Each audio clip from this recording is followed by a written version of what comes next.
Fourth class के सभी बच्चों को ड्रीम्स पब्लिक स्कूल के हिंदी क्लास के लिए वेलकम है। और इसमें आज हम लोग पढ़ेंगे तीसरे सीरीज में क्या पढ़ेंगे हम लोग, तो आपके लिए यहाँ दिया गया है कि किरमिच की गेंद। किरमिच की गेंद का मतलब आप लोग इस कहानी में बहुत बातों को समझेंगे कि सबसे पहले जैसे आप देख रहे हैं कि गर्मी की छुट्टियां थी और इस गर्मी की छुट्टी में दोपहर के समय दिनेश घर में बैठा कोई कहानी पढ़ रहा था। तभी पेड़ के पत्ते को हिलाती हुई कोई पेड़ के पत्ते को हिलाते हुए कोई वस्तु धम से पीछे वाले बगीचे में जाकर गिरी। पीछे वाले बगीचे में जाकर धम से कोई बहुत बड़ी आवाज सुनाई दिया। किसको सुनाई दिया? तो दिनेश को। दिनेश घर पे बैठा हुआ था, दोपहर का समय था। और इसके बाद दिनेश आवाज से पहचान गया कि वह वस्तु क्या हो सकती है। दिनेश को समझ में आ गया कि वस्तु क्या हो सकती है। वह एकदम से उठकर बरामदे की चिक मारकर क्या किया, बगीचे में पहुंच गया, बगीचे की तरफ भागा। अरे अरे बेटा कहां जा रहा है? अरे बेटा कहां जा रहा है? बाहर लू चल रही है। यह आवाज किसकी थी? तो दिनेश की मां की थी। दिनेश की मां ने कहा कि बाहर लू चल रही है, बाहर क्या जा रहा है, क्यों जा रहा है? इस तरह से मशीन चलाते चलाते एकदम जोर से बोली थी उसकी मां ने। दिनेश की मां जब यह बात बोली तो देखिए दिनेश रुका नहीं, वह तेजी से और भागते गया। उसने पैरों में चप्पल भी नहीं पहनी थी। जून का महीना था, धरती तवे की तरह तप रही थी। काफी गर्मी था, तेज धूप था, तो धरती तवे की तरह क्या हो रही थी, तप रही थी। पर दिनेश को पैरों के जलने की चिंता थोड़ा सा भी नहीं था कि मेरा पैर जलेगा कि क्या होगा। जहां से आवाज आई थी उसी ओर वो क्या किया, दिनेश भागा, तेजी से भागा। सामने की क्यारी में भिंडियों के ऊंचे ऊंचे पौधे थे। वहां सामने एक क्यारी था, जिस क्यारी में भिंडी के ऊंचे ऊंचे पौधे हो गए थे। एक और सीताफल की घनी बेल फैली हुई थी। क्यारियों के चारों ओर हरे हरे केले के वृक्ष क्या हो रहे थे, लहरा रहे थे। दिनेश ने जल्दी जल्दी भिंडियों के पौधों को उलटना पलटना शुरू किया। जहां वो उलट पलट के देख रहा था, जब वहां कुछ नहीं मिला तो उसने सारी सीताफल को बेल छान मारी। यानी कि जो भी सीताफल था उस सीताफल की बेल को क्या किया, चारों तरफ घूम घूम के देख लिया कि क्या है। बराबर में ही घूस ने गड्ढे बना रखे थे। ढूंढते ढूंढते वह उसकी निगाह उधर गई तो देखा कि गड्ढे के ऊपर ही एक बिल्कुल नई चमचमाती किरमिच की गेंद पड़ी है। एकदम नया है, चमचमाता हुआ नजर आ रहा है। दिनेश ने क्या किया कि हाथ बढ़ाकर गेंद उठा ली। लगता था जैसे किसी ने उसे आज ही बाजार से खरीदा है। उसने उसे उलट पलट कर देखा, परंतु कुछ भी समझ नहीं आया। जब उलट पलट के देखा तो उसको कुछ भी समझ नहीं आया। नजर उठाकर उसने पास की 3 मंजिली इमारत की ओर देखा कि हो सकता है किसी बच्चे ने इसे ऊपर से फेंका हो, परंतु उस इमारत के यानी जिस इमारत की तरफ देखा तो उस इमारत से इस ओर खुलने वाले सभी दरवाजे और खिड़कियां बंद थे। छत की मुडेर से लेकर नीचे तक तेज धूप चिलचिला रहे थे। काफी तेज धूप था। फिर कौन खरीद सकता था नई गेंद? इस नई गेंद को कौन खरीद सकता था? दिनेश ने सुधीर, अनिल, अरविंद, आनंद, दीपक सभी के नाम मन में दोहराते रहे। यदि गेंद खरीदी भी है तो इस दोपहरी में इसे नीचे कौन फेंकेगा? मान लो कि अगर गेंद को खरीदा भी गया है तो इस दोपहरी में कौन फेंकेगा इस गेंद को? हो न हो यह गेंद बाहर से ही आई है। और उसने सड़क पर बने गोल चक्कर के बगीचे, यानी जो गोल चक्कर के बगीचे थे, बगीचे की ओर देखा, परंतु वहां पर केवल 2 गायें खड़ी दिखाई दे रही थी। जब वह बगीचे की तरफ देखा तो वहां पे क्या दिखाई दे रहा था? मात्र 2 गायें वहां पे खड़ी दिखाई दे रही थी। और फिर कौन खरीद सकता है? और इस तरह से जब उसने देखा कि 2 ही गाय दिखाई दी, तब उसने क्या किया, जो पेड़ के नीचे यानी कि वह दिखाई पड़ी, जो पेड़ों के नीचे क्या हुई थी, सुस्ता रही थी वो गाय। 2 गाय मात्र दिखाई दी और वो भी दोनों पेड़ के नीचे सुस्ता रही थी, आराम कर रही थी। उसे ध्यान आया कि जाने कितनी बार अपने मोहल्ले के बगीचों यानी मोहल्ले के बच्चों, जो भी बच्चे हैं, बच्चों की गेंद क्रिकेट खेलते हुए दूर चली गई और फिर कभी मिली नहीं। एक बार तो एक गेंद एक चलते हुए ट्रक के नीचे ही जा पड़ी, और जब ट्रक के नीचे चली गई थी तब क्या हुआ, तब भीतर से मां की आवाज आई, अरे दिनेश तू सुनेगा नहीं, सब अपने अपने पैरों में सो रहे हैं, यानी जो भी है वहां अपने अपने, तुम्हारे पैर में कुछ भी नहीं है और सब अपने अपने घरों में सोए हुए हैं और तुम जो हो ऐसा ही घूम रहे हो, क्या सुनोगे नहीं। दिनेश गेंद को हाथ में लिए हुए भीतर आ गया, ठंड फर्श पर बिछी चटाई पर वो लेट गया और सोचने लगा। क्या सोचने लगा कि भले ही यह गेंद मोहल्ले में से किसी की न हो, परंतु ईमानदारी इसी में है कि एक बार सबसे पूछ तो लिया जाए कि किसकी है। क्या सही बात होगा ना। पता, अगर किसी का गेंद मेरे हाथ में आ जाए और मेरा खरीदा हुआ नहीं है तो पूछना तो जरूरी है ना कि किसका है। अगर हो सकता है कि किसी ने हम लोगों से नहीं पूछा हो कि मेरी गेंद खो गई है, लेकिन जब बताया जाए तो सही बता देगा कि मेरी गेंद है, तो हमें जानना जरूरी होता है। तो दिनेश के दिमाग में ऐसा बात आया। गर्मी की छुट्टियां थी, बच्चों ने खेलने की सुविधा को ध्यान में रखते हुए एक क्लब बनाया हुआ था, ताकि गर्मी में अगर छुट्टी के समय भी खेलना है तो एक क्लब में वो लोग जाकर खेलते थे सभी बच्चे। उस क्लब में सभी बच्चों के लिए बल्ले थे और गेंद खरीदने के लिए वे आपस में क्लब का चंदा देकर पैसे इकट्ठा करते थे और इकट्ठा करके खरीदते थे बॉल को, जो भी गेंद होता था उसको खरीदते थे। शाम को सारे बच्चे इकट्ठे हुए। दिनेश ने सभी से पूछा, मुझे एक गेंद मिली है, मुझे एक गेंद मिली है, अगर तुम में से किसी की गेंद खो गई हो तो वह गेंद की पहचान बताकर गेंद मुझसे ले सकता है। तभी अनिल बोला, गेंद तो मेरी खो गई है। अनिल ने क्या बोला कि गेंद तो मेरी खो गई है। कब खोई थी तेरी गेंद? यही कोई 4 महीने पहले। तो यह गेंद तेरी नहीं, दिनेश ने कहा। दिनेश ने कहा कि यह गेंद तब तेरी नहीं है क्योंकि 4 महीने पहले तुम्हारी खोई है और इसके दिमाग में है कि कल ही मुझे मिला है, यानी तत्काल ही मिला है। तो तत्काल मिला है तो उसकी तो हो नहीं सकती है, फिर वह मेरी होगी।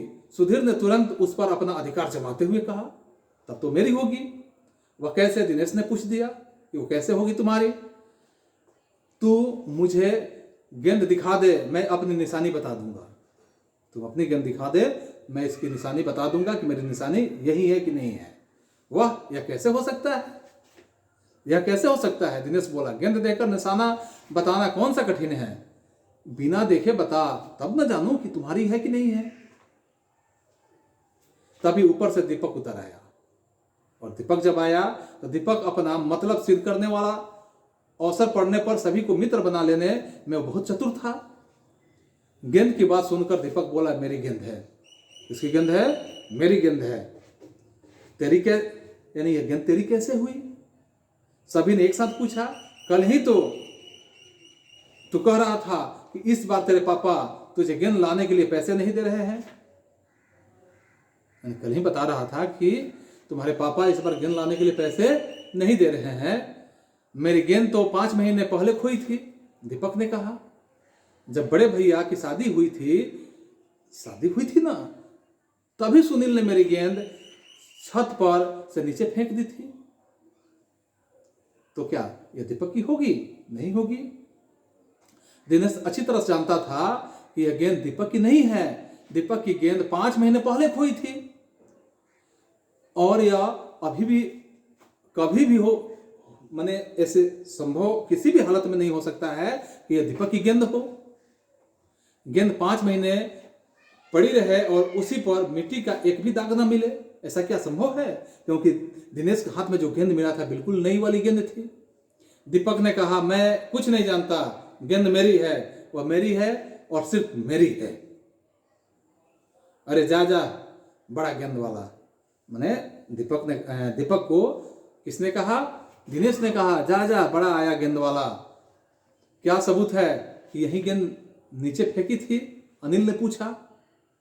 दीपक ने कहा, हाँ सबूत है, मुझे गेंद दिखा दो, मैं फौरन बता दूंगा कि मेरी गेंद है कि नहीं है। दिनेश ने देखा कि झगड़ा बढ़ रहा है। गेंद हथियाने के लिए दीपक सुधीर और सुनील का सहारा ले रहा है। वह जानता था कि यदि गेंद दीपक के पास चली गई तो वे तीनों मिलकर खेलेंगे। अच्छा, मैं गेंद ला रहा हूं, परंतु जब तक पक्का सबूत नहीं मिलेगा मैं किसी को दूंगा नहीं, दिनेश ने कहा। दिनेश ने इस तरह का बात बताया कि जब तक इसका कोई पक्का सबूत नहीं मिलेगा तब तक मैं यह गेंद किसी को देने वाला नहीं हूं। क्या उसे देना चाहिए कि नहीं देना चाहिए?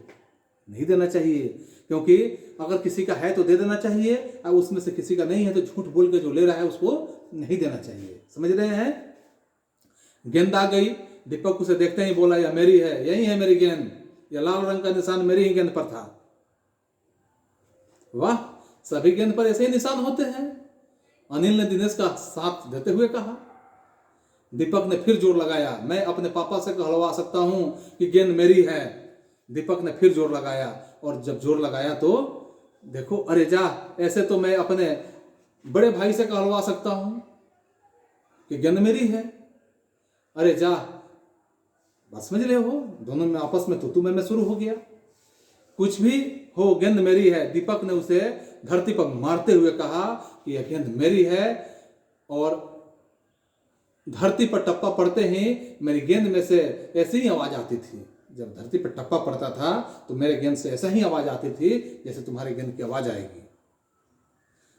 मेरे साथ बाजार चल, दुकानों पर जितनी गेंदें हैं सभी के टप्पे की आवाज एक ही होगी, मैं दिखाता हूं। अनिल ने फिर उसकी बात काट दिया कि चलो बाजार में हम दिखाते हैं कि जितनी गेंदें इस तरह के हैं सबके टप्पे एक जैसे होते हैं कि नहीं होते हैं। अच्छी बात है, तो मैं इसे सड़क पर फेंक दूंगा, देखूं कैसे कोई खेलेगा। मैं सड़क पर क्या करूंगा? फेंक दूंगा, इसे कोई नहीं खेलेगा। दीपक ने जैसे ही गेंद को सड़क पर फेंकने के लिए हाथ उठाया कि अनिल और दिनेश ने उसे पकड़ लिया। अब दीपक के रुआसे होते हुए अपना अंतिम हथियार आजमाया और बोला, या तो गेंद मुझे दे दो और नहीं तो मैं इसके पैसे सुनील से ले लूंगा। या तो गेंद दे दो और नहीं तो इसके पैसे हम किससे ले लूंगा? सुनील से ले लूंगा। अब तो सुनील, दीपक और सुधीर का गुट मजबूत होने लगा। तीनों का ही कहना था कि गेंद दीपक की है और उसे ही मिलनी चाहिए। दिनेश तब तक चुप था। वास्तव में दिनेश का मन उस समय सबके साथ मिलकर उस गेंद से खेलने को मन कर रहा था। अब चुप भी रहो, झगड़ा बाद में कर लेंगे, यानी जो भी झगड़ा होगा हम लोग बाद में कर लेंगे, अपने अपने बल्ले ले आओ, पहले खेल लें, उसके बाद इस पर विचार होगा। 5 मिनट के भीतर ही खेल आरंभ हो गया। दिनेश बल्लेबाजी कर रहा था। अभी 2-4 बार ही खेला था कि वह चमत्कार नई गेंद एकदम जोर से उछली और दरवाजा पार कर सड़क पर जाते हुए एक स्कूटर में बनी सामान, यानी जो रखने की जगह जो टोकरी होता है, स्कूटर में जो सामान रखने वाला टोकरी होता है ना, तो जो टोकरी होता है तो उस टोकरी के जालीदार टोकरी में जाकर गिर गया। यह आश्चर्य की बात है। स्कूटर वाले को शायद पता भी नहीं चला। तेजी से चलते हुए स्कूटर के साथ गेंद भी चली गई। स्कूटर के साथ क्या हुई? गेंद भी चली गई। और जब गेंद चली गई तब क्या होगा? पहले तो चिल्लाते हुए स्कूटर के पीछे भागे, परंतु जल्दी ही क्या हुआ? जल्दी भागे लेकिन सब रुक गए क्योंकि स्कूटर तो तेज थी। अब इस तरह से क्या हुआ कि वे समझ गए थे कि स्कूटर के पीछे भागना बेकार है। एक पल के लिए सभी ने एक दूसरे की ओर देखा और क्या हुआ? फिर सभी ठहाका मारकर हंस पड़े और इस तरह से वह गेंद किसी के हाथों में नहीं गई और वह स्कूटर के साथ चली गई। तो इस तरह से बच्चों, एक किरमिच वाली जो गेंद है, यानी जिसमें झंझट है, वैसे झंझट वाले वस्तु नहीं रहे तो ही बेहतर है। तो इस पे हम लोग कुछ प्रश्न को बनाएंगे, जिस प्रश्न को मैं आप लोगों से बता रहा हूं कि आप नोट करें इस प्रश्न को। जैसे कहानी की कुछ बातें हैं, तो कहानी की कुछ बातों में जैसे आप देख रहे हैं कि दिनेश की माँ मशीन चलाते चलाते बोली, बेटा कहाँ जा रहे हो? तो इसमें क्या होगा कि दिनेश की माँ कौन सी मशीन चला रही होगी? तुमने इस मशीन को कहाँ कहाँ कहाँ देखा है?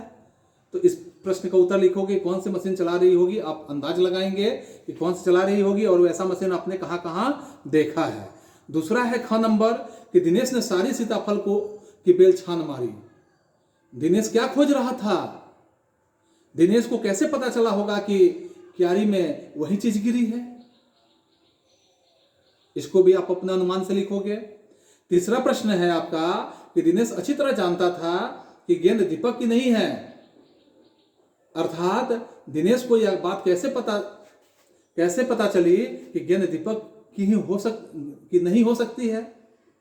और इसके बाद है कि दीपक बार बार गेंद को अपनी गेंद क्यों बता रहा था। इसके बाद देखिए गेंद किसकी, इस पे हम प्रश्न बनाएंगे। जैसे कौन नंबर प्रश्न है आपका कि अगर दीपक और दिनेश गेंद के बारे में फैसला करवाने तुम्हारे पास आते तो तुम गेंद किसको देते? यह भी बताओ कि तुम यह फैसला अगर करते भी तो फैसला में क्या करते? ठीक है, फैसला किन बातों को ध्यान में रखकर आपको करना होता। इसके बाद बच्चों अगला हमारा खंड है कि गेंद की कहानी। तो गेंद स्कूटर के साथ कहाँ चली गई, उसके बाद गेंद के साथ क्या क्या हुआ होगा सोचकर बताओ। ठीक है, और इतने प्रश्न का उत्तर आप लोग क्या करेंगे, लिखेंगे और मेरे मोबाइल पे भेजेंगे, मैं देखूंगा। तो आज के लिए हम लोगों का बस इतना ही, फिर हम लोग मिलेंगे अगले क्लास में। तब तक के लिए thank you, that's all, okay.